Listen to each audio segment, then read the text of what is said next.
Alors, bonsoir. On va commencer aujourd'hui le cours sur la transmission de l'information et caractérisation de la transmission. TICT.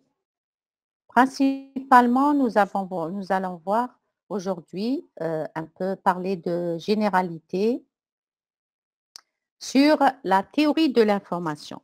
La théorie de l'information, c'est un concept qui est utilisé pour quantifier la quantité d'informations utilisées dans un système de transmission, qui soit numérique ou bien analogique ou carrément un système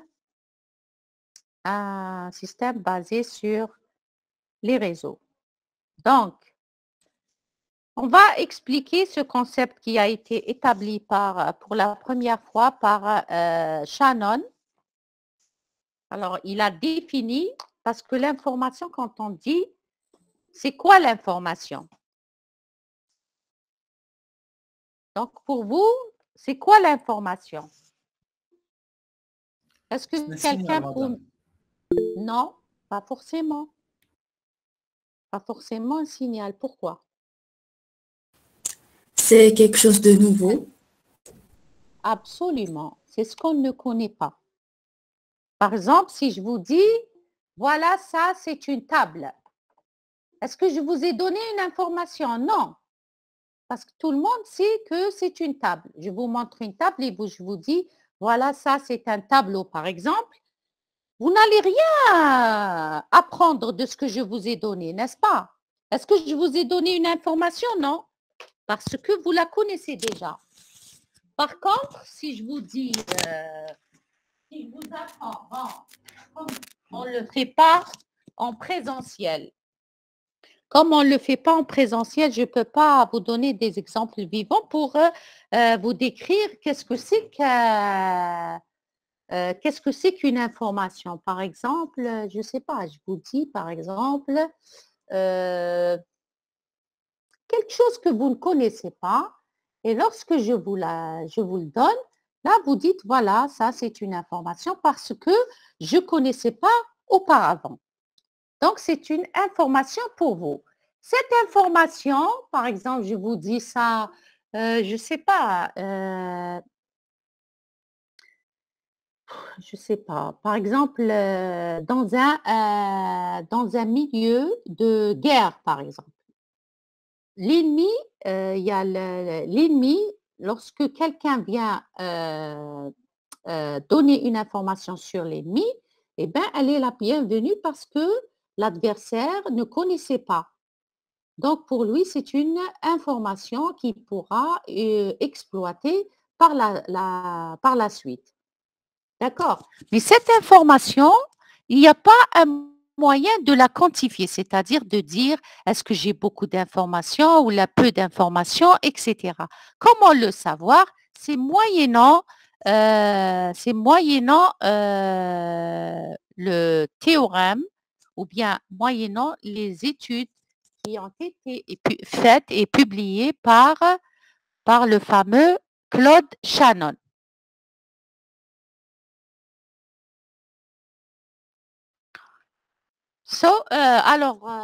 Aujourd'hui, on va voir des généralités sur ce concept d'information. Qu'est-ce que c'est qu'une information? Comment elle se trouve dans les systèmes actuels, même si on le fait de manière abstraite. Ça veut dire que c'est un synoptique qui peut être généralisé pour n'importe quel système actuel. On va vous donner, bien sûr, des exemples vivants.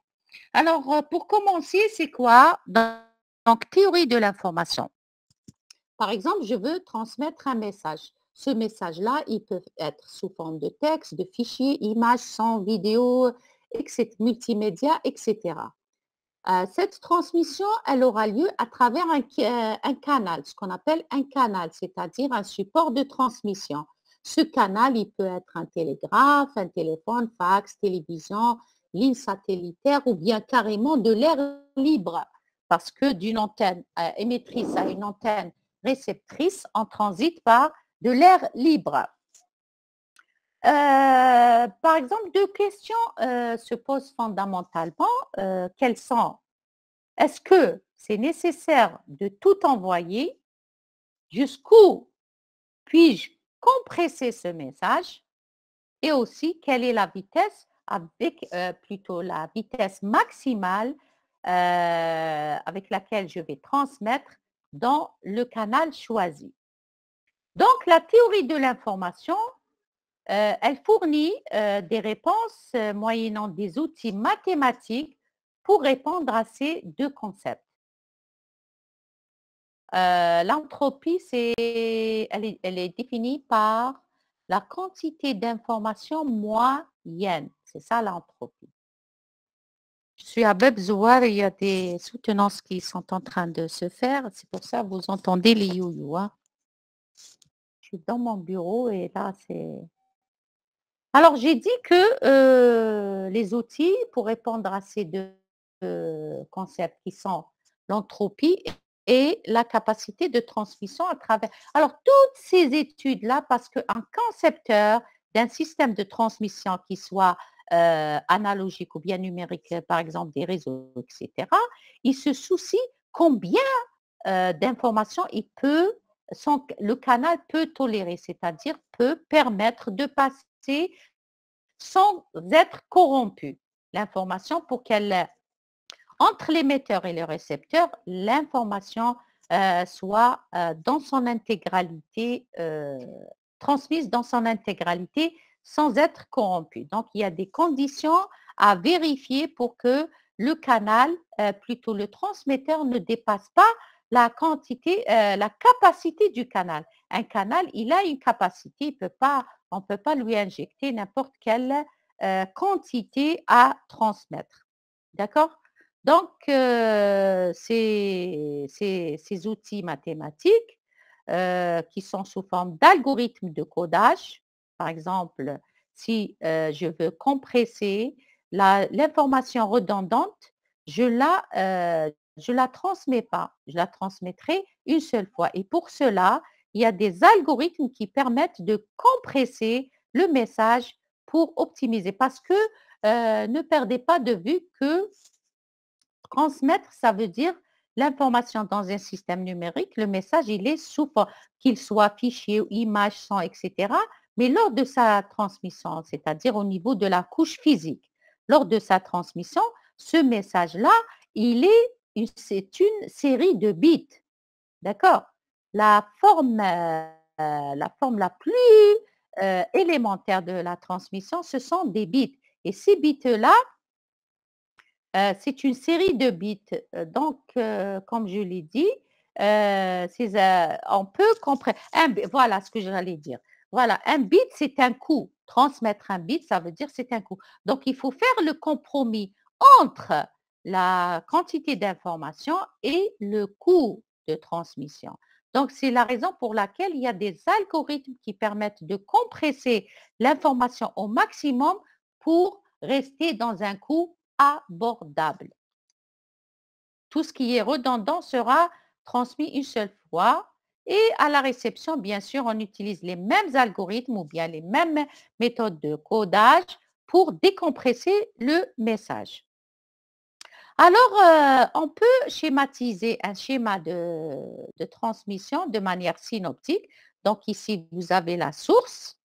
La source, c'est le message qui peut être issu d'un ordinateur ou bien de l'homme lui-même quand il parle au microphone, par exemple. Et ce qui va suivre, c'est que ce son ou bien la parole qui a été diffusée par l'homme, elle sera convertie en système numérique, après codé de telle manière à ce que j'ai à ce niveau une série de bits.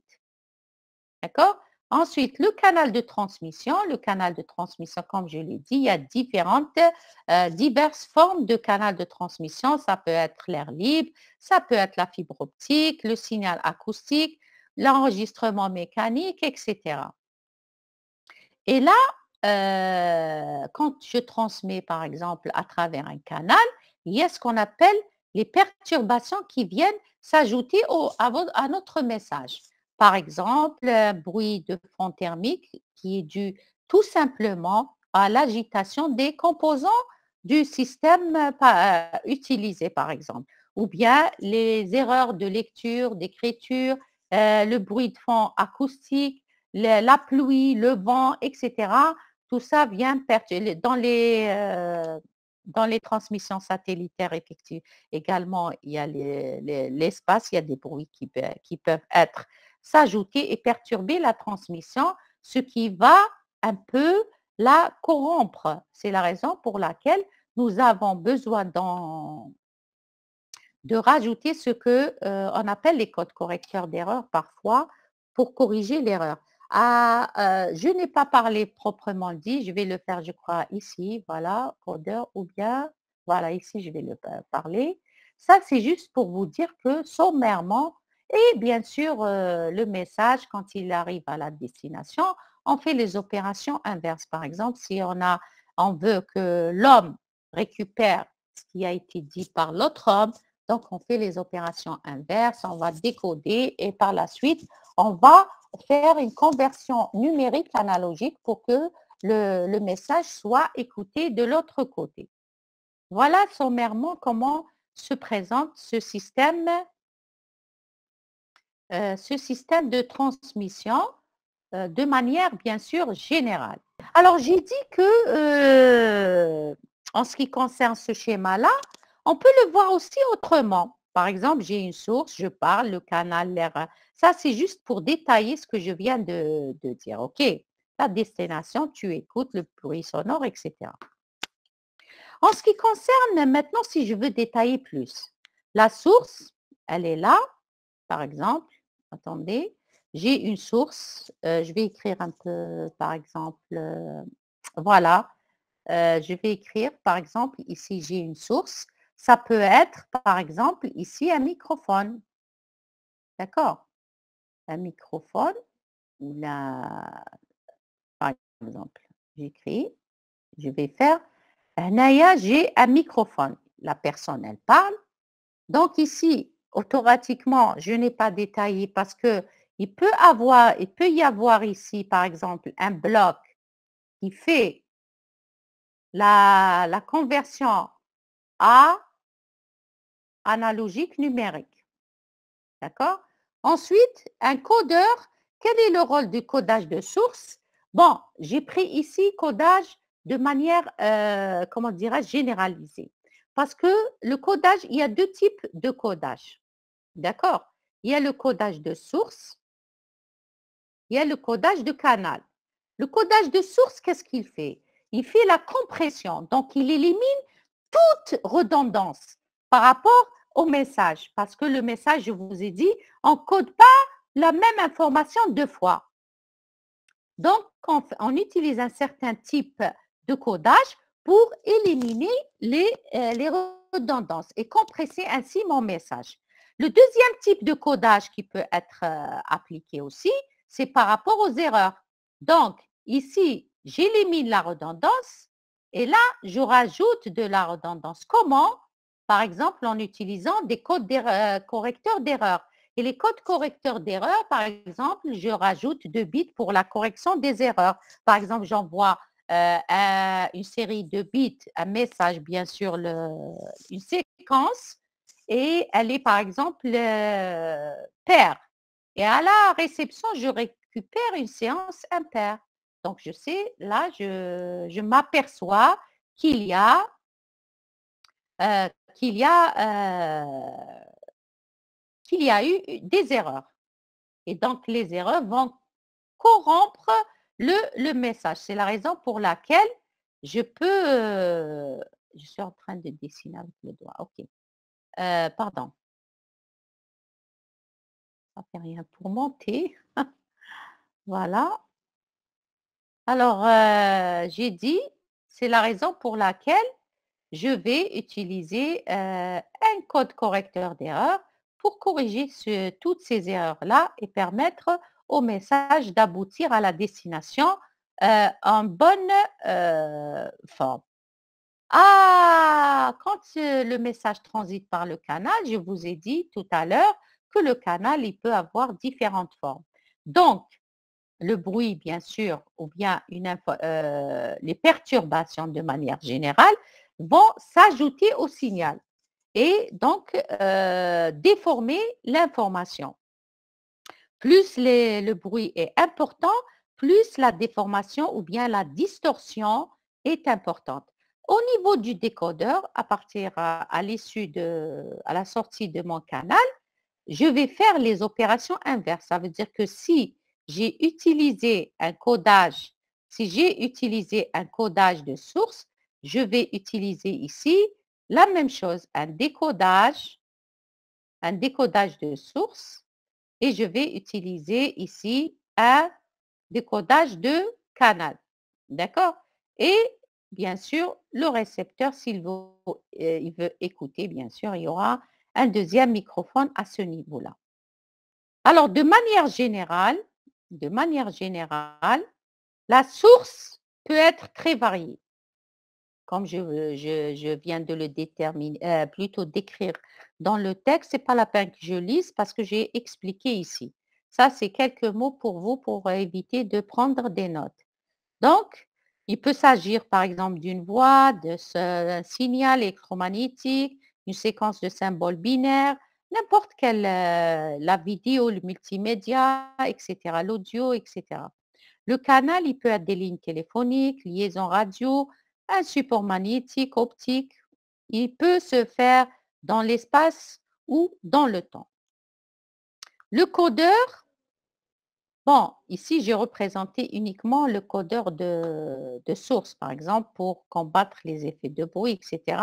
Mais en réalité aussi, compatible avec le canal. La sortie, il y a ce qu'on appelle le codeur de canal aussi. C'est pour corriger les erreurs. Donc, ici, voilà que j'ai résumé ici, codage source. Donc, codage source, codage canal. Décodage canal, décodage source. Voilà. Donc, j'ai ici une source. Donc, je fais un codage normalisé. C'est tout ça, c'est des synoptiques. Hein. Alors, ici, je fais un codage de source. Par la suite, je fais un décodage de canal. Donc, je rajoute de la redondance. Le canal, ensuite, décodage de canal, décodage de source et destination. Voilà, grosso modo, comment il se présente un système de transmission. Alors, le but du codage de source, voilà, je l'ai dit, et là, est de représenter la sortie de la façon en séquence binaire de façon la plus économique possible. Pourquoi? Je vous ai dit que un bit, c'est un coût. Donc, on cherche à faire un compromis entre la qualité de la transmission et le nombre réduit de bits. Donc, entre le nombre réduit de bits, ça veut dire le compromis entre le coût et la qualité de la transmission. Le but du codage de canal, c'est de reproduire le plus fidèlement possible la séquence ou bien le message à travers le canal bruité. Donc, comment ça va se faire? En injectant en ajoutant de la redondance, par exemple, plus de bits 1 ou 2 pour corriger les erreurs éventuelles. Voilà le schéma général si je veux, par exemple, encore détailler. Parce que Shannon l'a fait en 1948 dans son article publié. Par exemple, ici, j'ai une information ou bien source d'information ou bien une information qui est hello, par exemple. Cette information, elle est codée. Voilà, vous voyez le code. Le transmetteur va envoyer au canal. Il y a un bruit qui vient s'ajouter à ce canal et je reçois le message. Je compare le message envoyé avec le message reçu. Regardez, j'ai transmis, pardon, j'ai transmis un message ou bien une certaine séquence X. La voilà. Et j'ai reçu une séquence Y. Je remarque qu'ici, il y a un bit erroné qui vient, qui est dans ce message. Donc, je fais, au lieu de recevoir hello, ici, c'est sans correction. Au lieu de recevoir hello, je reçois hello. Donc, le codage de canal, justement, il est ajouté pour pallier à ce problème-là, pour que ces bits-là erronés soient corrigés. Parce que l'information, elle a complètement changé. Je voulais lui dire hello, lui, il écoute hello. D'accord? Donc, le rôle du transmetteur ou bien le récepteur, c'est de traduire la source en un langage admis par le canal. Si je dois détailler, il est possible maintenant de classer les sources en 2 catégories. Selon les messages qu'elles émettent, il y a les sources analogiques, comme dans le domaine de la TV, la vidéo, la radio, etc. Comme a dit votre camarade tout à l'heure, c'est des signaux. Donc, ce sont des sources analogiques. Quand je parle, la parole, je l'enregistre sous forme analogique. Par la suite, je vais la convertir en numérique. Il y a directement des sources discrètes. Lorsque votre message il est issu d'un ordinateur, d'un disque optique, les mémoires magnétiques, les disques durs, les bandes, etc. Mais quelle que soit la source,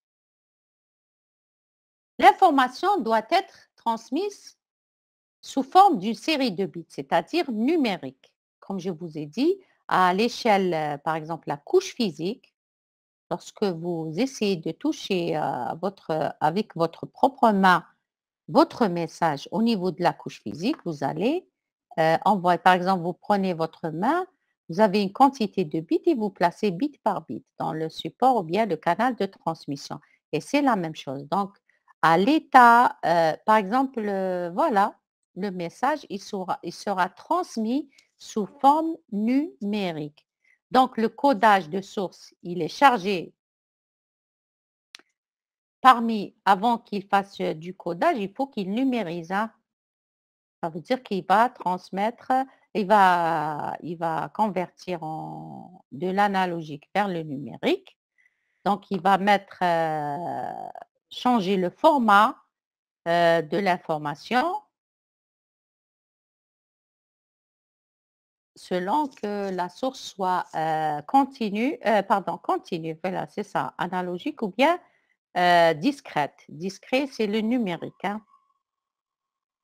Donc, une source, elle transmet une information à un récepteur qui ne connaissait pas l'information qui va lui être transmise.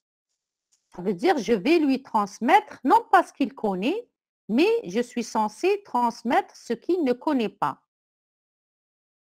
D'accord? Je suis censée transmettre ce qu'il ne connaît pas. Et donc,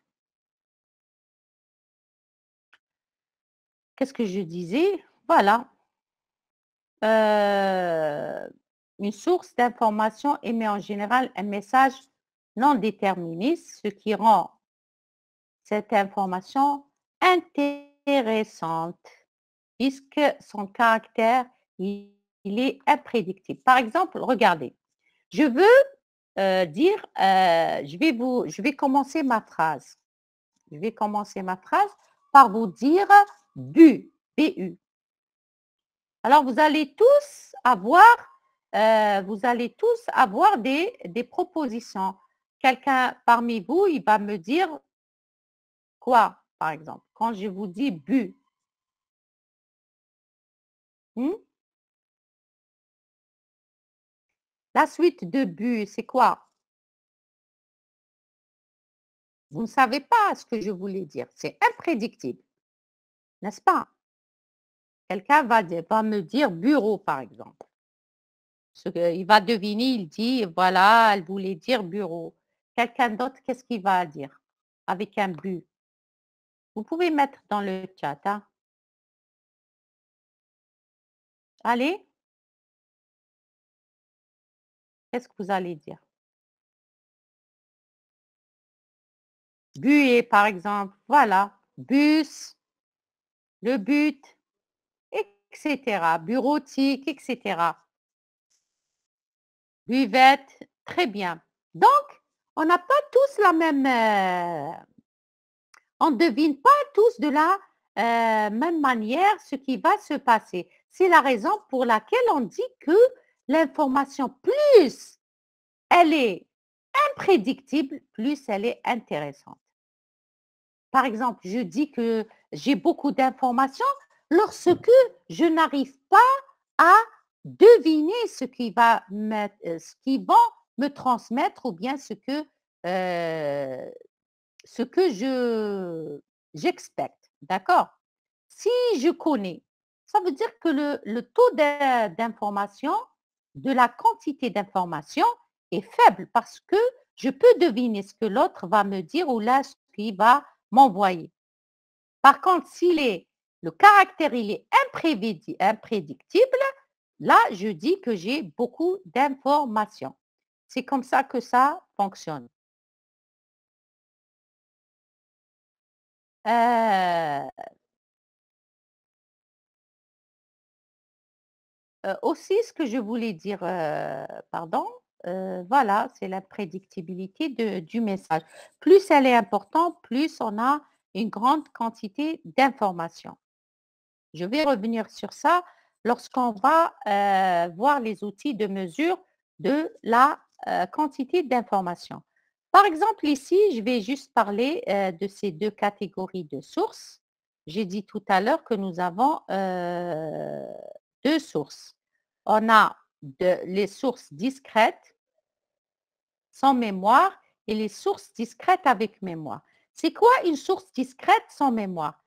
Lorsque j'ai un message ici, bon, je vais expliquer, pardon. Voilà, j'ai un message, je l'ai fait ici, ça fait rien. Donc, mon message, il est sous forme de symbole. D'accord?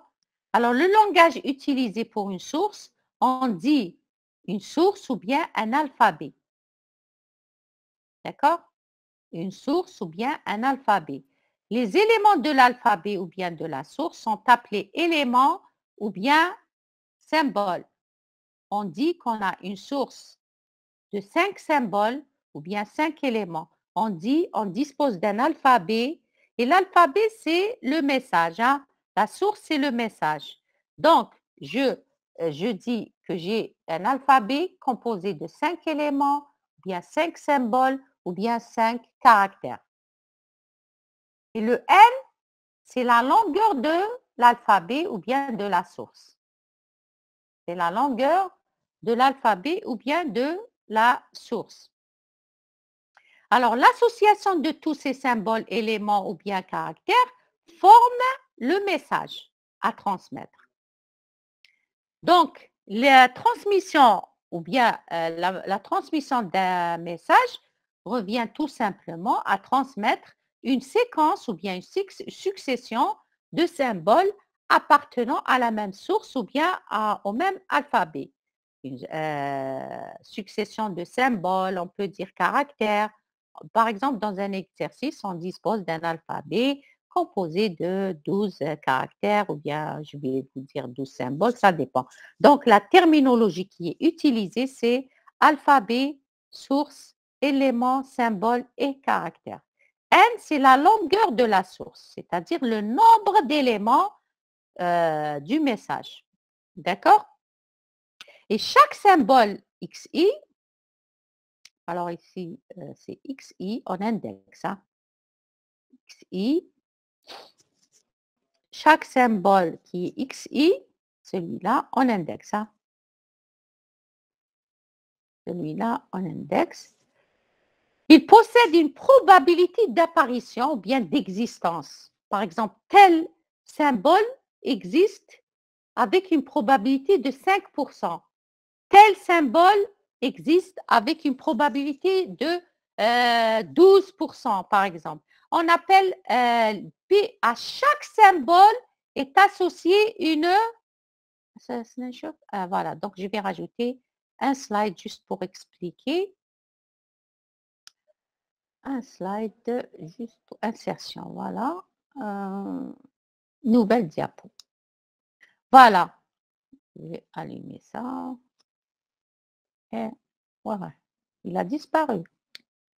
Nouvelle diapo. Voilà, très bien. Vous voulez quitter le dessin. Voilà. Waouh. Voilà. J'ai par exemple ici un alphabet. Je vais prendre X1. D'accord? X1. X2.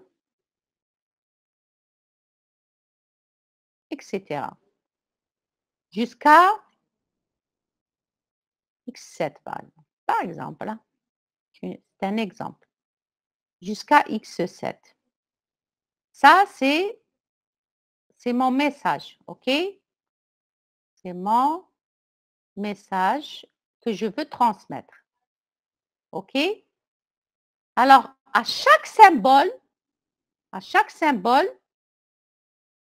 par exemple, ma source ici, elle est grand X. Généralement, capital letters, c'est pour les sources et les éléments ou bien les symboles ou bien les caractères, on met le minuscule.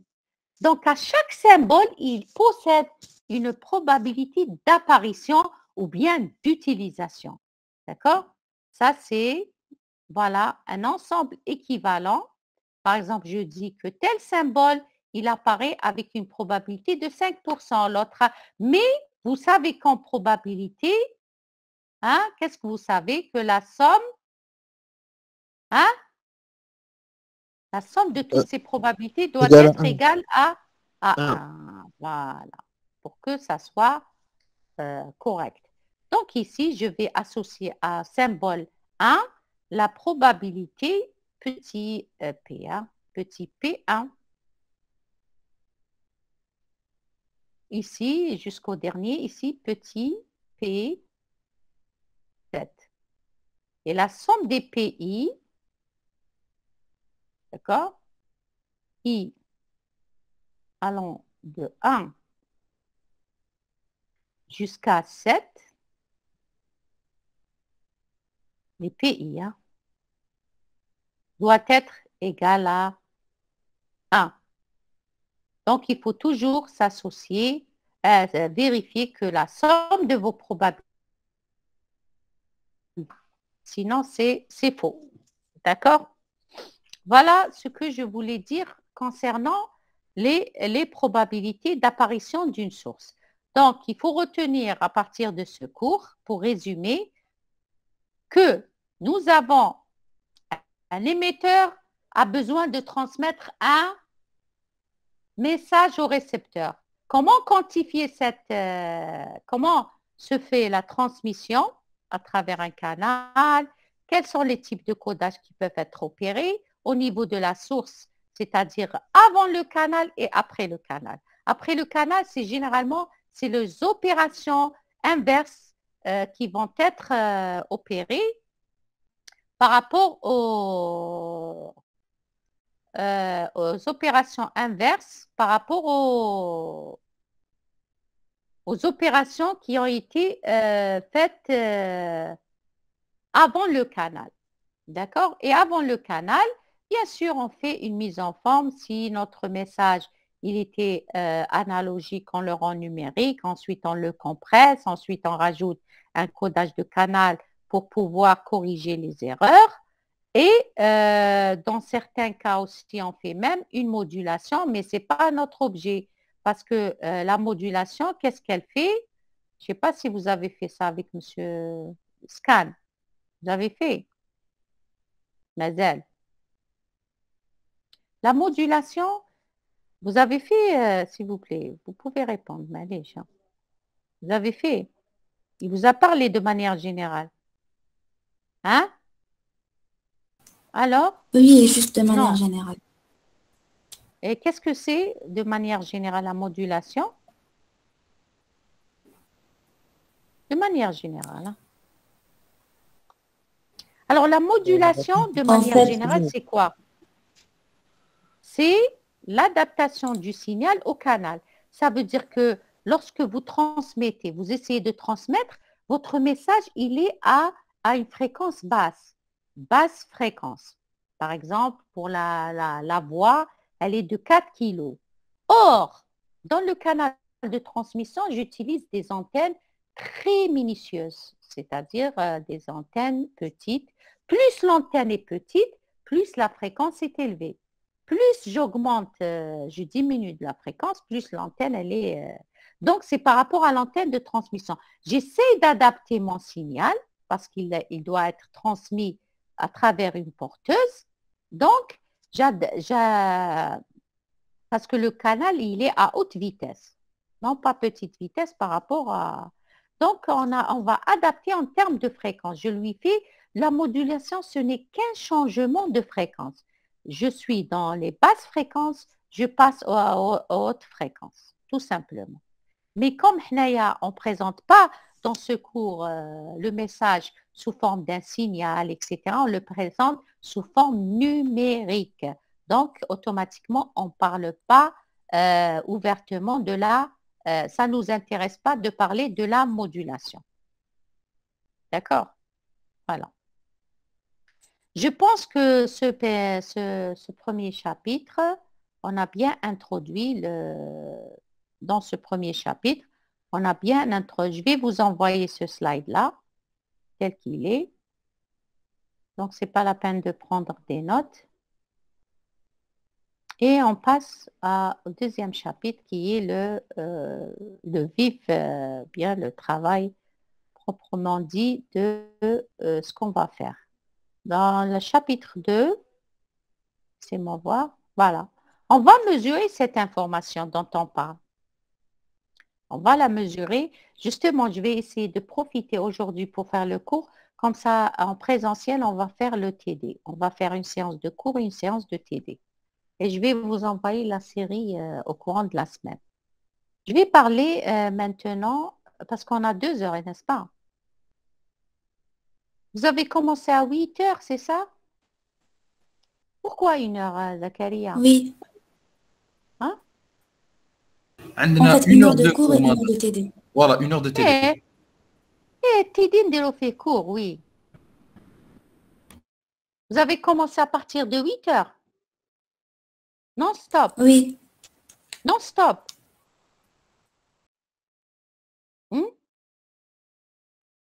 Je vous parle. Est-ce que c'est non-stop? Si, ma vie, كان عندنا madame genre un petit creux à 9 heures, je pense, un truc comme ça. D'accord. 1 heure à peu près. Ah, moi j'ai pas vu, c'était continu. Attendez. Parce que c'est pas normal de faire du continu, effectivement. Laissez-moi voir l'emploi du temps. Je croyais que c'était du continu. C'est le prof تاع الواب و تاع administration. Ah, d'accord, parce que sur l'emploi du temps, c'est du continu. Oui, c'est du continu. Alors, 9h à 10h, 10h à 11h, 11h à 12h30, 11h30 à 12h30, ou ben, moi jusqu'à 14h, jusqu'à 15h, oui. Est-ce que vous n'avez pas eu cours avec administration réseau, c'est ça? Oui, et programmation web. Ah, vous auriez dû me contacter, on aurait fait ce matin. Voilà, je me battliche. Terrasse ou la terrasse ou la comment il s'appelle? Madame, justement, Terraille. parce que... Vous auriez dû... C'est Terraille, madame, Terraille. Terraille. Pourquoi vous ne m'avez pas contacté? On aurait commencé à 9h. Justement, madame, monsieur Garoumi تاع administration حتى الصباح هذا باش بعث لي ايميل عم بعث لي كان حيدير لنا C'était vraiment... La prochaine fois, quand vous aurez ce genre d'informations, informez-moi, parce qu'il est beaucoup... cette fois, c'est une exception, on fait le mercredi. La semaine prochaine, on va faire le matin, je préfère. J'ai demandé la journée du jeudi, parce que c'est pas normal que je fasse un cours après 4 cours. Pas normal, hein. Sérieusement, pour moi, c'est pas intéressant. Regardez, vous avez 4 cours. Là, 4 cours, on va dire l'étudiant esquinté complètement. Ouais, tout à 4 fait. cours, c'est beaucoup.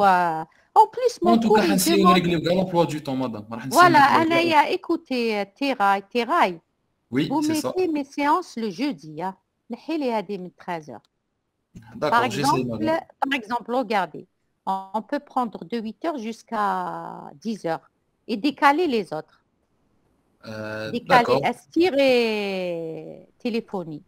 Bien sûr, نسينا نهضر مع les profs, Pour que, madame. pour que j'ai, pour l'administration, j'ai envoyé un mail à M. Benkaouha. Il m'a dit on va essayer de trouver les salles. Parce que c'est pas D'accord. normal, sincèrement. Hein. Pas normal. Quitte à ce qu'on prend de midi 11h à 13h, mais pas, par exemple, les Adouma, ils essayent de les avancer le matin, de 8h jusqu'à 10h, et moi, je commence de 10h20 jusqu'à midi. Voilà. Au moins, vous aurez 4 séances le mercredi, 4 séances le jeudi. Pourquoi avoir 6 séances le mercredi? En tout cas, madame, l'emploi du temps كاع يتيك il est bâclé. كاين دي بروف ما حاولوا تي دي تاعهم كيما تاع سكان ما دارولوش تي دي باغ اكزومبل. Voilà, c'est ça. تاع Par exemple, justement, Anna, si je bascule ici, Scan, il peut prendre le TD juste après son cours. Voilà, par exemple. En tout Et cas, moi, نسينا نهضر معاهم. voilà, vous essayez de leur parler. Hadouma, il les shift à partir de 8h, les 2 cours Hadouma. Soit téléphonie à 8h. Généralement, M. Archie, il aime bien à 8h. Et Astir. Et nous, on commence à partir de 10h. 10h20 jusqu'à midi 30. Vous leur parlez comme ça, n'est-ce pas? Bien sûr, bien sûr. Hein? Bien sûr, voilà. madame. Et Scan, il peut prendre sa place ici parce qu'il ne veut pas peut-être venir 2 jours. Donc, il prend juste après moi. Ah oui. Juste après son cours. Juste après son cours, il fait un TD. Et j'aimerais bien aussi, si vous pouvez, Teraï, au lieu de laisser les TP le mardi, vous les alternez ma téléphonie. Ma téléphonie. Eh. Les TP. Les TP dimanche. عندكم غير un seul TP. D'accord.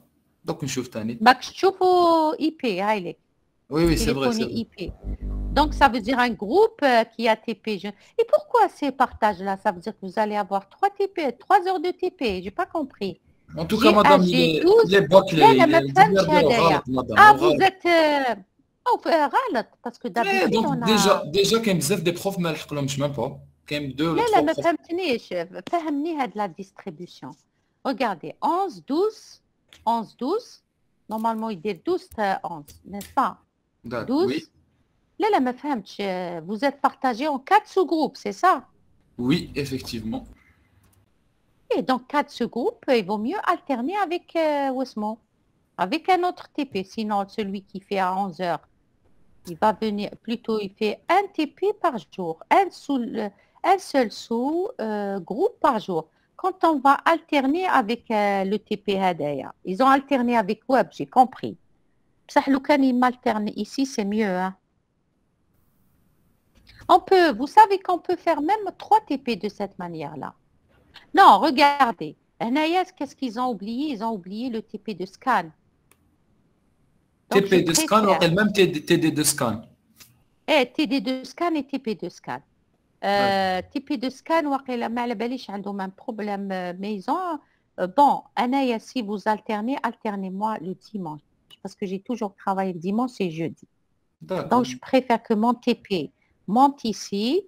Donc, le TP pour le dimanche et les séances de cours et TD pour le jeudi, c'est ça? On peut faire, vous savez qu'on peut faire 3 TP des créneaux.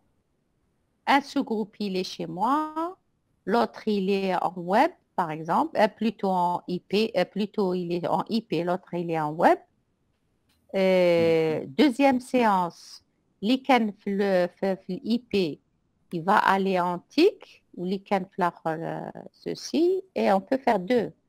Pourquoi l'année passée, on faisait 3 en parallèle? Justement, madame, il y a même STIR, l'année fait qu'on lui met 2 séances de cours. L'année met une séance, il y a vraiment des trucs narcissés, je pense que d'ailleurs... Je connais STIR a 2 séances. Moi, je vais 2 séances de cours. L'année met juste 2 séances, parce qu'il n'a ni TD ni TP. Voilà. Ils se sont trompés, hein? Certainement, en tout cas... En bas, je vais vous envoyer le TP de le TP. l'emploi du temps de l'année dernière. شفتوا Il y avait pas justement de هذاك il est problème. très bien fait.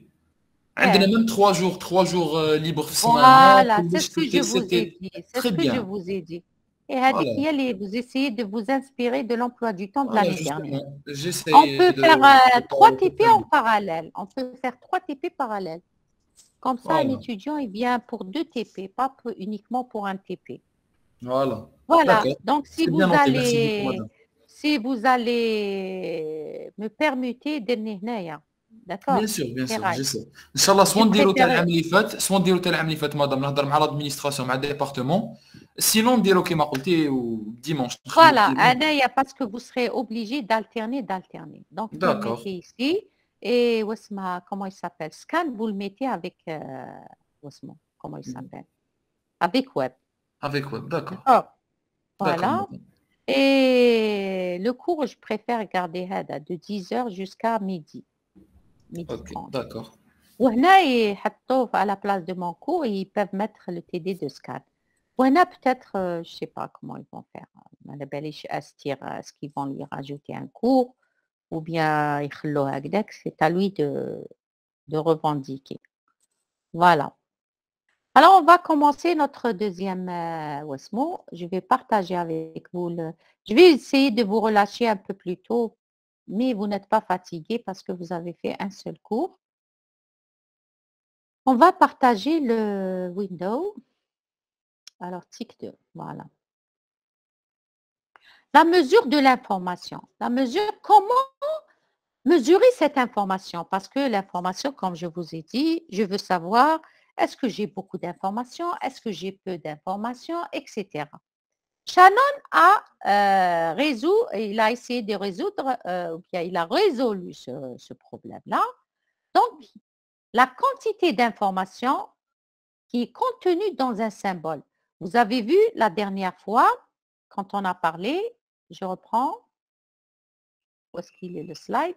Voilà, j'ai dit que l'information, on a une source. Et cette source, elle est composée de plusieurs symboles. Jusqu'à XN, par exemple, là, jusqu'à XN. Voilà. Donc, la quantité d'informations qui est contenue dans un seul symbole, elle est liée à sa probabilité d'apparition. On a dit tout à l'heure, plus le symbole est imprédictible, plus sa probabilité, elle est comment? Hein? Elle est élevée ou bien faible? Donc, sachez que la probabilité, elle est comprise entre 1 et quoi? La probabilité d'un symbole, la probabilité 1 et d'une manière 0. générale. 1 et 0. On ne peut pas avoir une probabilité supérieure à 1. Ça, il faut que vous le sachiez. Il n'y a pas de probabilité, pour ceux qui n'ont pas fait Probastat, on ne peut pas avoir une probabilité qui est supérieure à 1. Donc, la valeur de la probabilité, elle est entre 0 et 1. Ce que je ne vous ai pas dit, 2 secondes. Attendez, essayer le slide ici, sinon on va le revoir, on va le retrouver. Juste, donnez-moi une toute petite minute. Voilà. Donc, j'ai dit que plus la probabilité, elle est en fonction de la prédictibilité de l'information.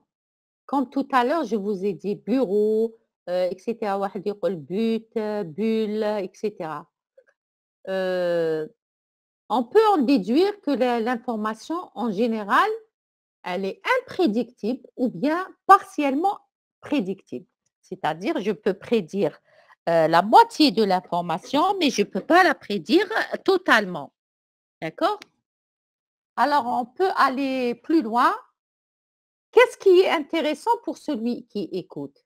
Bien sûr, une suite qu'il connaît à coup sûr, qu'il ne connaît pas. Certainement que ce qu'il ne connaît pas à coup sûr, parce que ce n'est pas de l'information s'il connaît déjà ce que vous allez lui dire. Donc, il est d'autant plus intéressé qu'il ne peut pas prédire la suite. يقعد هكذا attentif parce qu'il est intéressé de ce qu'il va apprendre. On va lui donner la même information qu'il connaît déjà, donc ce n'est pas intéressant pour lui. Alors, c'est la raison pour laquelle plus l'information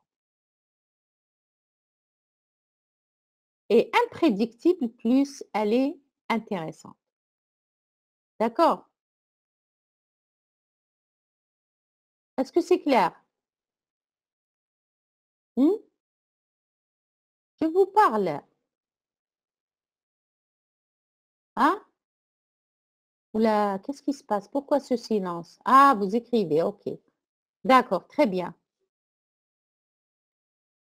Je reviens à mon slide. J'ai dit que la quantité d'information d'un symbole est d'autant plus grande que celui-ci est peu probable. Comment l'introduire? Comment l'interpréter? Voilà. Bien, j'utilise celui-là. Donc, est peu probable. Donc, j'ai une grande quantité s'il est peu probable. Peu probable, c'est proche de 0 ou bien probable proche de 1? De 0. De 0, très bien mademoiselle. Parce que le 1, c'est le déterministe. Ça veut dire que je connais à coup sûr ce que j'ai. J'ai pile ou face. Pour une pièce équilibrée, j'ai 50% pour pile, 50% pour face. Maintenant, si je truque ma pièce, je vais m'assurer que la pile toujours sera utilisée, plutôt dirigée vers celui qui lance la pièce. Et donc, automatiquement, je sais que j'aurai, quel que soit le nombre de fois que je lance ma pièce, elle sera pile. Donc, je suis certain que c'est pile qui va apparaître. C'est le 1, c'est le déterministe. Quand on est proche de 1, ça veut dire quand je suis proche de la certitude. Et lorsque je suis proche de 0, je suis proche de l'incertitude. Donc, plus l'information est grande, plus la probabilité est proche de 0, plus j'ai une quantité d'informations grande. Est-ce que c'est clair? Est-ce que c'est clair? Oui. Je vais voir, très bien, Riba. Donc, c'est bien. Il y a 2 qui ont quitté la séance. Je ne sais pas ce qui c'est. Vous êtes à 39. C'est pas bien comme ça de rentrer, de quitter sans... Allez, bon, ça fait rien. On va résoudre ce problème la prochaine fois. Voilà, j'ai dit que la quantité d'information d'un symbole est d'autant plus grande que celui-ci est peu probable. Qu'est-ce que ça veut dire si je le traduis en termes de probabilité? Donc, j'ai une information qui croît lorsque la probabilité est décroissante, elle est petite. Donc, si je suis dans la zone ici entre, j'ai ici le P, il est compris entre 0 et 1. Ici, c'est le 50%. Donc, plus je suis proche de cette zone, là, c'est la certitude. C'est le déterminisme. Certitude. Comment j'écris, vous écrivez. Voilà, certitude. Et là, c'est totalement imprédictible. Totalement. Avec probabilité 0. 0,1, c'est mieux que 0,99. D'accord? Donc, si j'ai une probabilité de 0,99, ça veut dire que pratiquement, je peux deviner le message. Par contre, si j'ai 0,1, je ne peux rien deviner et donc j'ai une grande quantité d'informations contenues dans ce symbole. Donc, la quantité d'informations de deux symboles successifs, c'est la... Ah, j'ai pas parlé tout à l'heure des sources discrètes, sans mémoire et avec mémoire, j'ai oublié. Laissez-moi rappeler ça. Alors, une source, on dit qu'une source est sans mémoire. Quand est-ce qu'on dit qu'une source est sans mémoire? Je dois revenir au slide précédent, pardon. N'est-ce pas? Je n'ai pas parlé de ça. Darwin, parce que je vous ai parlé de les horaires et tout ça, j'ai oublié. Attendez, je reviens vers le slide précédent. Est-ce que je l'ai fermé? Voilà, source discrète. Là, c'est le 3. Je vais revenir vers le PowerPoint de tout à l'heure. OK. Tic 1. Alors ici, on a dit source discrète. Une source discrète, on a des symboles. Et quand est-ce qu'on dit qu'elle est sans mémoire? Cette source, elle est sans mémoire. Elle est sans mémoire lorsque le symbole X1 n'a aucune relation avec le symbole X2. Donc, ne dépend pas de lui. D'accord? Le symbole la probabilité d'apparition, par exemple, du symbole 2 ne dépend pas de celle du symbole, par exemple, du symbole X1. Ils sont totalement indépendants. On dit que la source, elle est sans mémoire. D'accord? Par contre, une source, oui. Madame, vous n'avez pas changé le slide. On a toujours le slide تاع قبيله. Ah, j'ai pas changé. Vous avez bien fait de me... C'est vrai, ça veut dire que je parle à moi-même. Share, Windows, voilà. Voilà. Vous avez ici le symbole 1, vous avez ici le symbole 2. Il n'y a aucune relation entre les deux symboles. Ça veut dire que la probabilité d'apparition du symbole 2 ne dépend pas du précédent ni du suivant. Elle dépend que du symbole lui-même. Donc, on dit que cette source, elle est sans mémoire. Et lorsque le symbole dépend du précédent ou bien du suivant, on dit que c'est une mémoire, une source avec mémoire. D'accord? Voilà la distinction entre le problème de catégorie est plus simple à modéliser. Celles sources lesquelles les probabilités d'un caractère est indépendant, il est indépendant de ce qui a été émis avant ou sera émis après. C'est ce qui définit une source sans mémoire. OK? Donc, on dit que la source, elle est sans mémoire. Ça veut dire que les probabilités d'apparition de ces symboles-là ne dépendent ni des précédents ni des suivants lors de la transmission. Je peux envoyer le symbole X3. Sa probabilité d'apparition ne dépend pas du symbole déjà transmis qui est X2 ou bien de celui qui va être transmis qui est le X3. Voilà ce qu'on veut dire par une source discrète. Voilà. Je reviens maintenant à partager mon deuxième slide. Je vais vous parler juste de quoi avoir matière pour faire t'aider la prochaine fois. C'est tout. Alors, ici, voilà, j'ai dit que voilà les sources. Non. OK. C'est bon? On est dans le slide 2. C'est ça, j'ai partagé le slide 2. Alors, la quantité d'informations, elle est notée par I, abréviation information, I en majuscule. Donc, cette fonction, elle doit posséder les propriétés suivantes. La quantité d'informations, point ADS, c'est un symbole, n'importe quel symbole, est une fonction continue de la probabilité du symbole en question.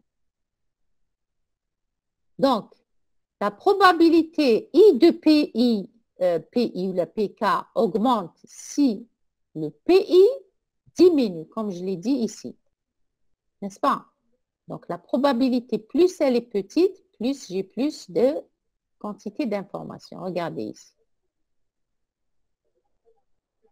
I de PK, parce que quand je dis I de XI, ça se traduit par le symbole, la probabilité. On manipule le symbole à travers sa probabilité d'apparition. Donc, I de PK, c'est une fonction décroissante de la probabilité. Donc, décroissante, ça veut dire quoi? J'ai une grande quantité, ça veut dire une petite probabilité. J'ai une petite probabilité, etc. Donc, si elle doit aussi posséder la propriété de la quantité d'informations de deux symboles, c'est la somme de leur quantité d'informations séparément. Si j'ai deux symboles, par exemple P1 et P2, I de P1, P2 égale à I de P1 plus I P2. D'accord? Un symbole certain possède une quantité d'informations nulle. Un certain, ça veut dire comme certain, c'est la certitude. Donc, aucune information. C'est la raison pour laquelle la quantité d'information du 1, elle est 0. Quelle est mathématiquement la fonction qui remplit ces trois conditions? Quelle est mathématiquement la fonction qui remplit ces trois conditions? Eh bien, c'est tout simplement le logarithme. C'est log de PK. Log de PK, il résout le problème de la fonction continue. Il résout le problème de lorsqu'elle est croissante, lorsque l'autre il est décroissant. Il résout le problème de celle-là.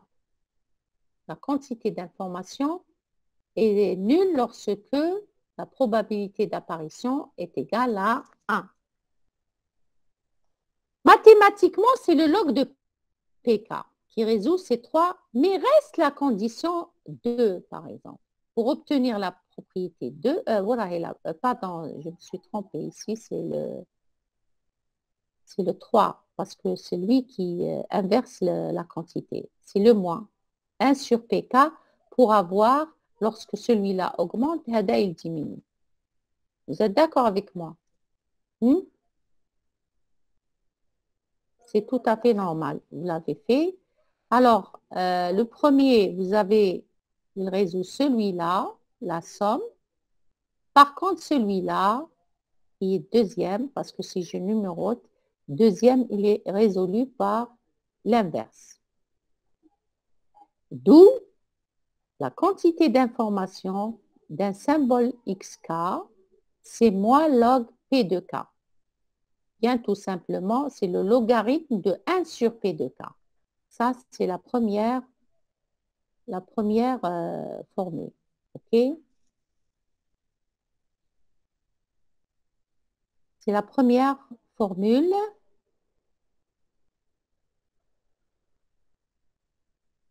La quantité d'information d'un symbole donné ou bien d'un élément d'une source, c'est tout simplement le logarithme de la base. Ici, on travaille généralement dans la base 2, donc automatiquement, ça sera logarithme 2, logarithme 2.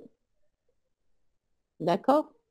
Après, je vais vous montrer comment faire le changement de base. Alors, les unités, c'est la base binaire. Lorsqu'on travaille avec des bits, je vous ai dit que c'était le binaire.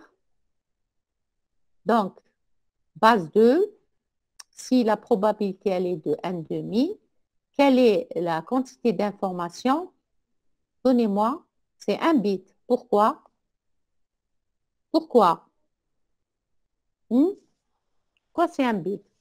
Parce qu'il y a juste 2 bits, madame. Donc, نعرفوا la moitié, ما نعرفوا واحد. يقعد واحد ما نعرفوش. D'ailleurs, quand on raisonne sans mathématiques. Mais si on raisonne mathématiquement, vous n'allez pas... Parce que plusieurs probabilités, 0,35, 0,48, vous n'allez pas pouvoir adopter le même raisonnement. Qui c'est qui a parlé? Attendez. Je connais Terra. Oui, madame, c'était Terrail. mon terrail, oui. Terrail. C'est un bon raisonnement, mais il y a plus simple que ça. Lequel, mademoiselle? Allez-y. Moi, C'est log le de base logarithme, demi. parce que vous avez logarithme de 1 demi. C'est moins logarithme de 1 demi. Quand on inverse, je vais avoir le logarithme de 2. Et le logarithme de la base est toujours égal à 1. N'est-ce pas? J'ai ici, si j'applique la formule, regardez. J'applique la formule, pardon. Si j'applique la formule, ça veut dire que je vais faire I de trucs, etc. Je n'ai pas la peine d'écrire I. Donc, je vais aller directement à la formule qui dit que c'est le log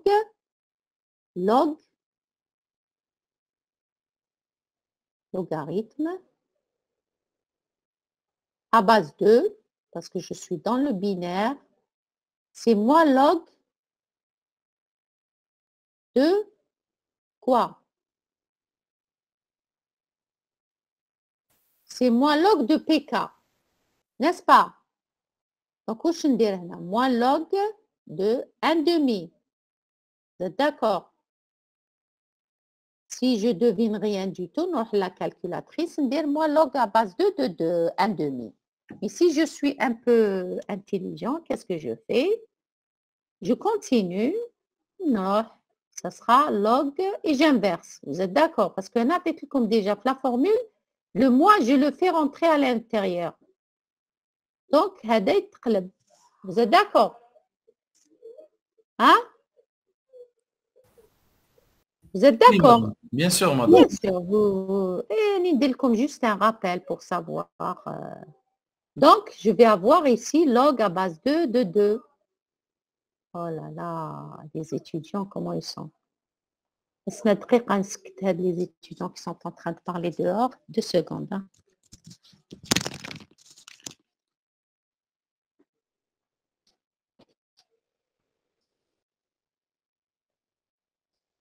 Pas possible, hein.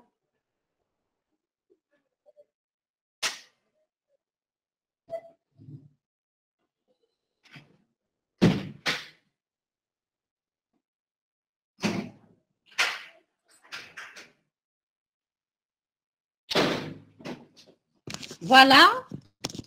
Alors, j'ai dit tous les logs de 2. Et vous savez que le logarithme de la base, c'est 1. Je suis dans la base 2. Logarithme de 2, c'est... Et l'unité, c'est bit. OK? L'unité, c'est bit. 1 bit. Bon, ce n'est pas la peine de S, parce qu'il peut y avoir plusieurs bits. D'accord? Est-ce que c'est clair? Est-ce que c'est clair? Oui. Normalement, oui. Oui, madame, Très oui. bien. Donc, je passe à l'étape suivante. Alors, vous avez plusieurs bases. Il y a base logarithme népérien. Il y a encore le naturel. L'unité, elle devient natural units. Natural, zéro, nature, nats. C'est nats. L'unité, c'est des nats. Et vous avez aussi plusieurs bases. Ça dépend de ce que vous allez utiliser. Donc, le ln, c'est les nats. D'accord? Et par exemple, ln de A égale ln de 2 fois log à base 2 de A. D'accord? Ça, c'est un changement de passer d'une base 2 au logarithme népérien. Donc, le changement de base, comment il se fait? J'ai deux bases quelconques, A, et j'ai une autre base B. Le passage entre les deux bases, donc c'est le logarithme dans la base B de P, égale logarithme dans la base B de la nouvelle base fois le logarithme de la nouvelle base de P.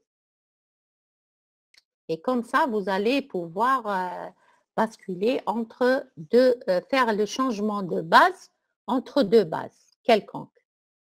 OK. Par exemple, si vous êtes un hypérien, base 2, vous voulez passer à la base 2, etc. Ça, normalement, vous connaissez déjà, mais je préfère chaque année le rappeler. OK? De quelle manière je vais vous donner ce slide, hein. On passe maintenant dans une source. Jusque-là, nous avons vu à travers cette formule que comment mesurer la quantité d'informations qui est contenue dans un symbole du message. Et l'entropie, c'est tout le message. Tout le message, quelle est la quantité d'informations moyenne contenue dans cette source ou bien dans cet alphabet. D'un point de vue mathématique abstrait, on peut exprimer l'entropie par H, qui est exprimé, pardon, parce qu'on l'a déjà exprimé ici. On dit que l'entropie, c'est H. X, c'est la source d'un alphabet X ou bien l'entropie d'une source X. C'est quoi? C'est l'expectation de I, c'est-à-dire la moyenne de tous les XI sur le nombre de symboles. Parce que dans une source, j'ai par exemple de longueur n, chaque symbole, il possède une quantité d'informations. Pour avoir la quantité d'informations moyenne de la source, je fais la somme de tout, mais je ne vais pas sommer. Comment je fais? C'est la somme des PI fois la quantité. Parce que la quantité d'informations de XK, par exemple, fois la probabilité d'apparition du symbole, pour éviter l'histoire de sommer et diviser.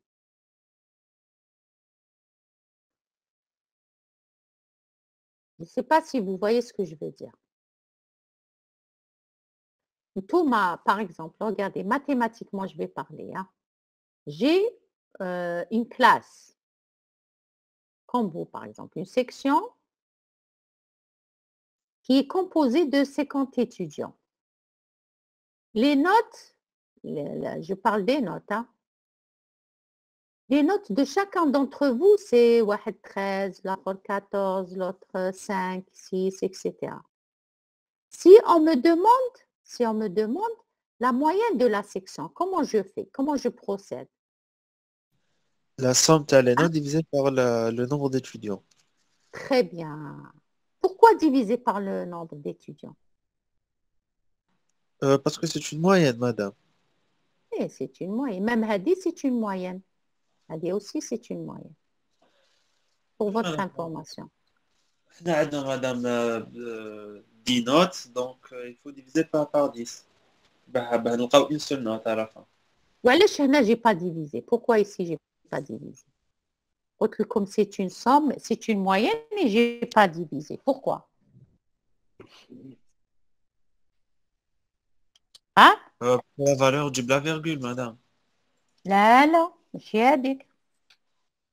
Eh, la moyenne dit la virgule. Bien sûr, tu écris avec la virgule. Mais pourquoi je n'ai pas procédé de la même manière?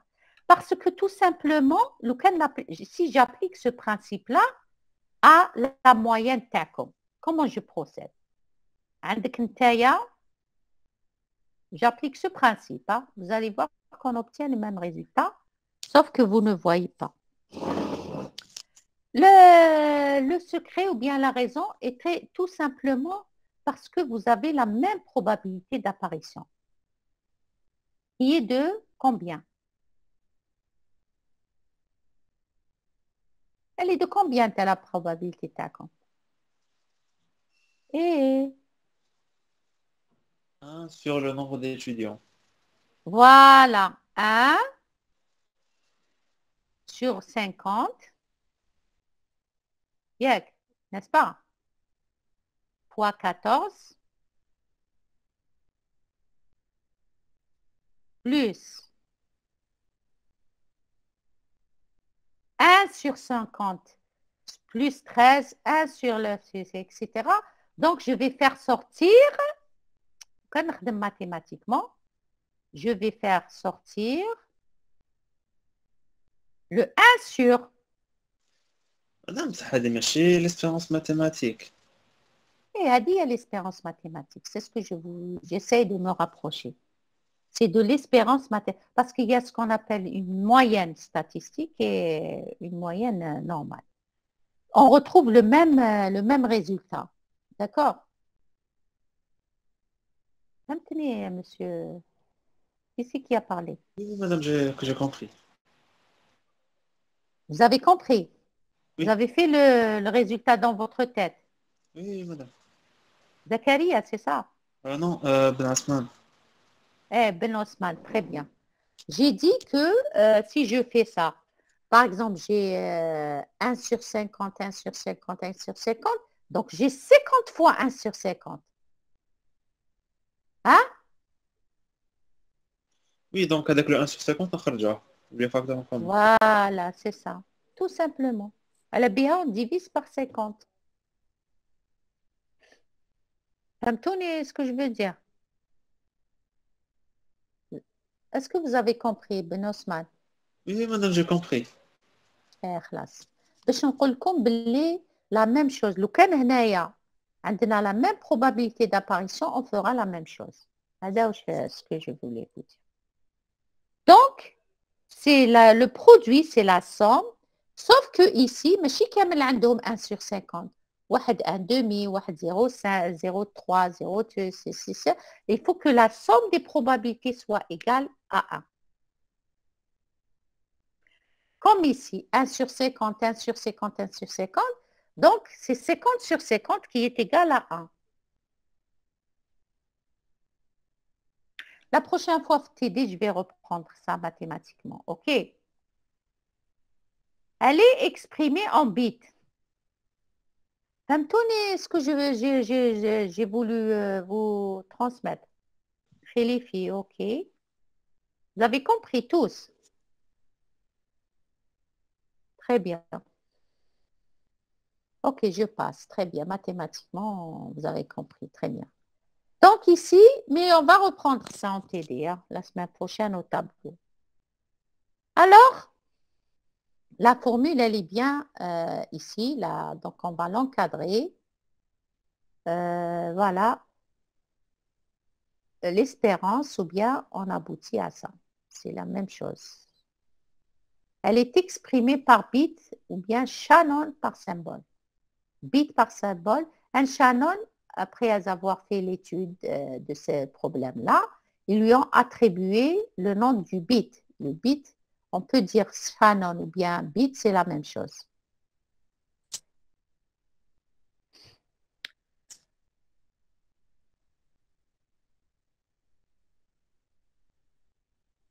Qu'est-ce que j'allais dire? Une source, maintenant, si j'ai une source binaire composée de 2 éléments qui sont le 0 et 1, automatiquement, si j'ai une probabilité P, l'autre, elle est 1 moins P, puisque la somme, elle est égale à 1. Donc, son entropie, c'est quoi? C'est P fois log de 1 sur P plus 1 moins P log de 1 sur 1 moins P. On a tout simplement appliqué cette formule-là. D'accord? Alors, quand est-ce qu'elle est maximale? Si je dessine ici, par exemple, je donne 0,5, elle est maximale 0,5. Si je remplace par 0,5, et l'entropie, elle est égale à 0 pour 1, et elle est égale à 0 pour 0. Si on vous remplacez ici par 1, vous avez probabilité 0, la même chose 0. Pardon, voilà. Et si je remplace par 0, ici, vous allez avoir une probabilité égale à 0. Donc, l'entropie, elle est, en conclusion, on dit que l'entropie est maximale lorsque les symboles sont équiprobables. Ça veut dire quoi? Ça veut dire qu'ils ont la même probabilité d'apparition, qui est 1 sur le nombre d'éléments de la source. Si j'ai une source composée de 3 et qu'ils sont tous les 3 équiprobables, ça veut dire que la probabilité d'apparition de chaque symbole, elle est de 1 tiers. Si j'ai une source qui est composée de 2 symboles et que ma source, elle est équiprobable, ça veut dire que la probabilité de chaque symbole, elle est de 0,5. D'accord? Et elle vaut 0 pour le 1 et pour le 0. Pour probabilité égale à 0 et probabilité égale à 1. Donc, elle est maximale pour équiprobable. Et donc, la formule de l'entropie, comment elle devient? Regardez, c'est la somme de 1 sur K, ou le 1 sur, je sais pas, 1 sur K ou le 1 sur M. Bon, on a pris K, K. 1 sur K log de 1 sur K. Log de K. Pourquoi? Quand on a tout à l'heure, la probabilité, c'était H de X égale la somme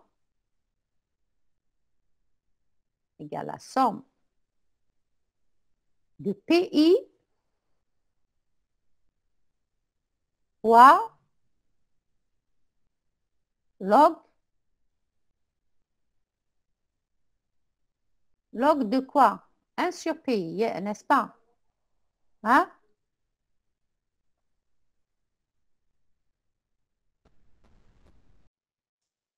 Voilà. Log de PI fois log de 1 sur PI.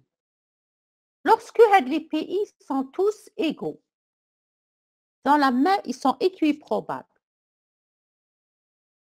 N'est-ce pas? Ça veut dire que je vais avoir P, ils sont égaux à P, par exemple. Je vais développer celle-là. Je vais développer ça. La conclusion, puisqu'elle est écrite en haut.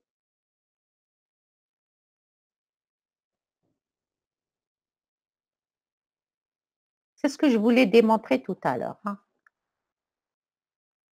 Donc, je vais avoir P. Voilà. Je vais avoir P log 1 sur P. Plus P log de P.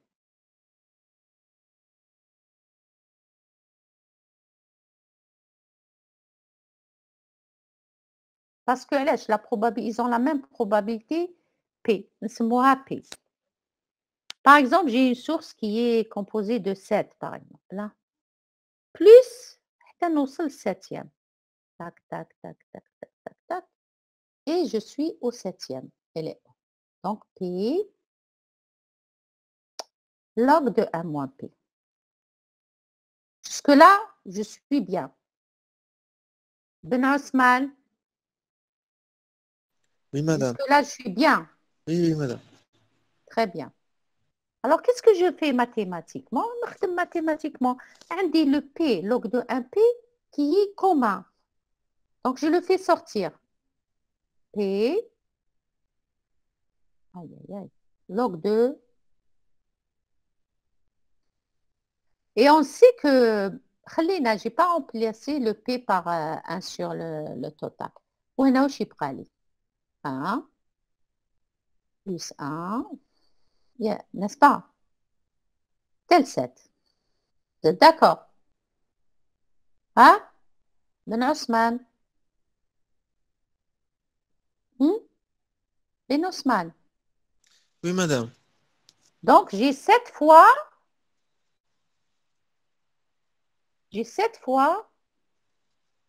P, 7 sur P, fois P, pardon, log.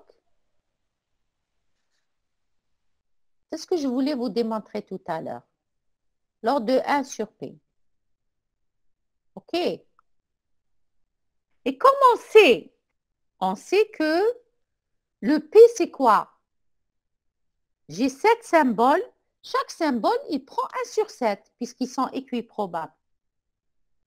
puisque la somme, elle est égale à 1. Ils ont tous la même probabilité. Automatiquement, chaque symbole, شحال عنده?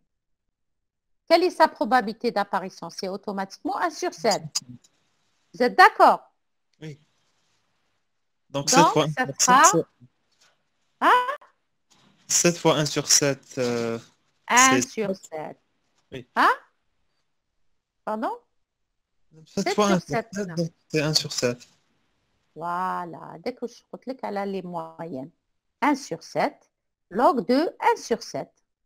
ماشي 1 sur 7. Log de 7. Parce que نقلبوه. On va... Hein? Log de 7 هنايا, non? Oui, بصح نديرو الموا برا. ما نديروش le moins. avec 1 sur 7, madame. لا Moins لا. log 1 sur يا أخي le P هو 1 sur 7 وراهو في الدينوميناتور دونك يطلع الفوق. Oui, c'est vrai. Hein? Oui, oui, c'est vrai. Yes, très bien. Alors, d'où cette nouvelle formule. هذه, qu'est-ce qu'elle dit? H de X, c'est la somme de 1 sur K, c'est la somme. لو كان نحي هنايا, j'enlève le 7. J'enlève le 7. Et je remplace le 7 par quoi? Par la somme. Vous êtes d'accord? Ben Ousmane. Oui, bien sûr, madame. Voilà, donc c'est la somme de 1 sur 7 log de 7. Vous voyez cette formule-là, où Hadi, ce n'est que tout simplement log de K. Parce que ici, si je remplace la somme, Annie نهضر برك بن Ousmane parce qu'il a intervenu, c'est tout. Hein. Alors, هنا واش درت 7. Donc, ça sera نحي هنا. Après simplification, qu'est-ce qu'elle est? Donc, j'ai 7. T'as la somme. Vous êtes d'accord avec moi? 1 plus 1, etc. Le P, c'est 1 sur 7. Donc, 1 sur 7. تشوفوا le 1 sur 7, le deuxième. Vous arrivez à le voir parce qu'il est en dehors il est en dehors du cadre. Hein. Oui, بصح هو يبان. Ah oui, ben, excellent. نطلعوا شوية. 1 sur 7. 1 sur 7, c'est quoi? C'est la probabilité. Ou 7, ce n'est que l'inverse de 1 sur 7.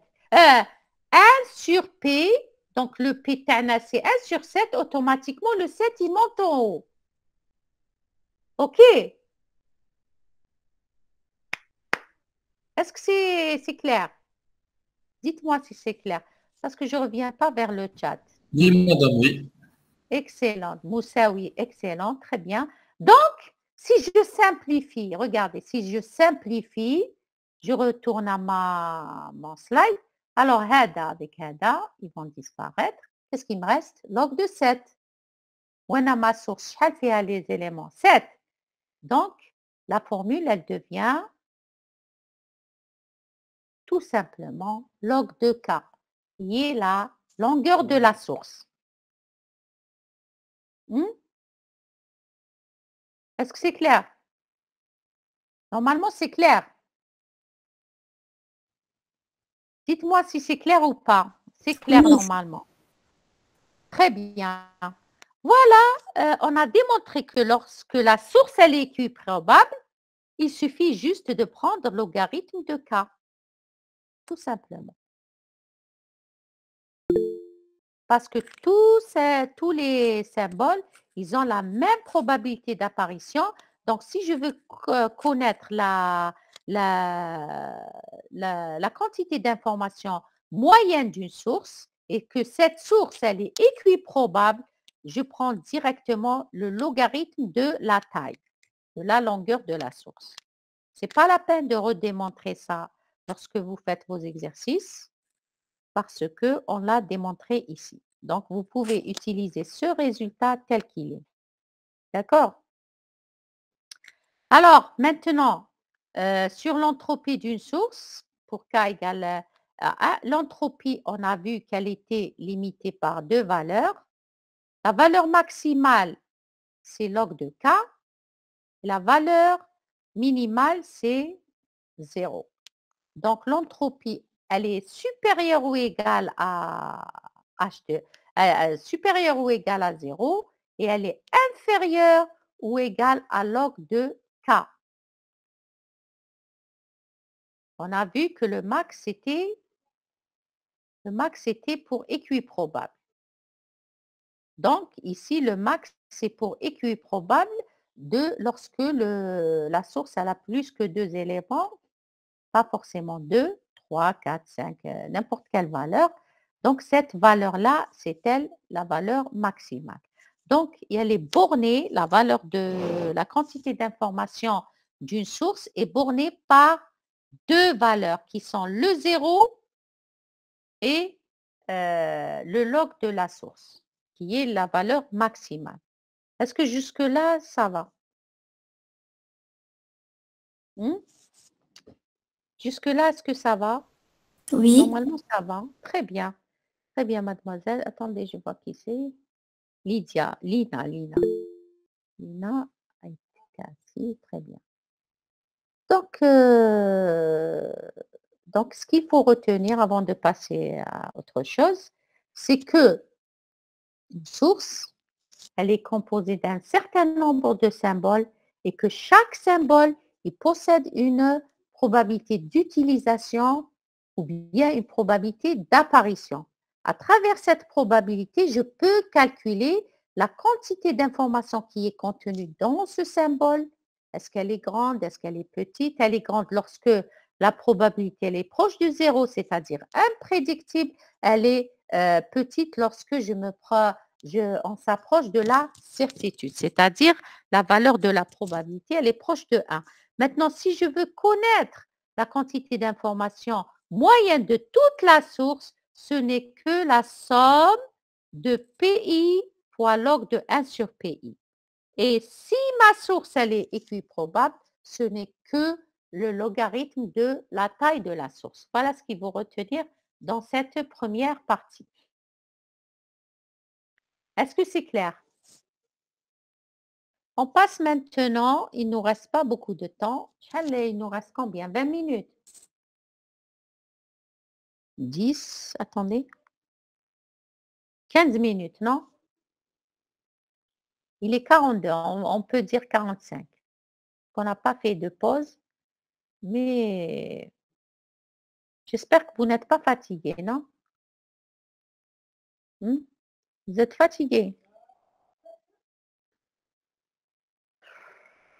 Si, oui ou si, je n'ai pas compris. En italien, si, hein? Un peu, voilà, un peu. Donc, je vais rajouter un peu et je m'arrête. Ah, vous êtes fatigué, ok. Allez, il faut vous entraîner parce que c'est votre premier cours. Juste, je rajoute, je sais que la deuxième partie, je ne pourrai pas la terminer avant la fin. Alors, prochainement, on va juste voir lorsque nous avons deux sources. Par exemple, une source X et une source Y. Voilà, j'ai une source X et une source Y. Et je veux mesurer la quantité d'information, l'entropie, la quantité d'information moyenne entre ces deux sources. C'est-à-dire, je vais mesurer le degré de similitude entre deux sources. Dans l'alphabet, il est X, par exemple ici, la taille, elle est de M, la longueur de la première source, c'est N, la longueur de la deuxième source, c'est M. On va travailler avec les probabilités conjointes. Juste pour vous rappeler, il y a un théorème de Bayes, celui qui le connaît, il peut l'utiliser, sinon je vais le rappeler la prochaine fois. Donc, c'est juste pour vous dire que la quantité d'informations de deux symboles, X et Y, c'est tout à fait la même chose. C'est la probabilité fois le logarithme de 1 sur la probabilité conjointe. Et je laisse ça pour la prochaine fois. h de xi, entre les deux, c'est la double somme. Pourquoi? Parce que je vais avancer par rapport à x et par rapport à y. Par rapport à le i et le j. C'est la raison pour laquelle je dois avoir le double somme ici. Et le logarithme et leur logarithme. Tout à l'heure, lorsqu'il y avait une seule source, le h, c'était h de x par exemple. C'était une seule valeur. C'était la somme de p xi. Donc ici, j'ai que le i fois le log à base 2